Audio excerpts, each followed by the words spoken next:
So I'm back in California, right? And I'm talking with this friend, and we sitting out in front of a Starbucks, and we spitting over croissant sandwiches, talking about music today. Now he likes rock and roll, so that's cool with me, I guess. And he go, "Hey Kanye, what you been listening to lately?" Expecting the joke of rap to roll off my lips, I respond with this, a lot of classical music. As an opera singer, that's what you gotta do. A little bit of Pavarotti, some Price, the type. And he go, "Huh?" And I go, "Huh?" And he go, "Huh?" And I go, "What about your huh?" And he's like, "Well, I've never thought of opera as a black sport."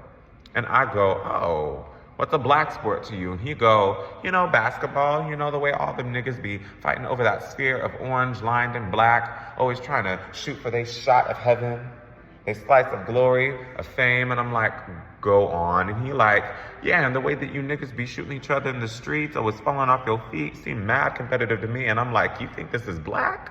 And he like, "Yeah, how there can only be one winner when really everybody's a loser." And I'm like, "You really think that?" And he's like, "You trying to say different?" I'm like, "Yeah." And he go, "Okay, prove it." And I'm like, "Well, black was my home church. Everybody, sister, brother, pressed down, shaking together, running over, looking at each other's shoulder, family, blood or otherwise, ready to sacrifice, how Jesus taught the disciples." And he like, "Yeah." And I'm like, "Yeah, imagine an older saint who had a past pain and a younger saint who's going through something right now. They talk, relate, and create something other than hate." And he like, "Yeah." And I'm like, "Yeah, black ought to be unified and glorifying God and all that jazz and doing all of that." And he's like, "Okay, go on." And I'm like, "Well, black was my household growing up. What no man coming through the door, but my mama had a paycheck, and dad had a paycheck.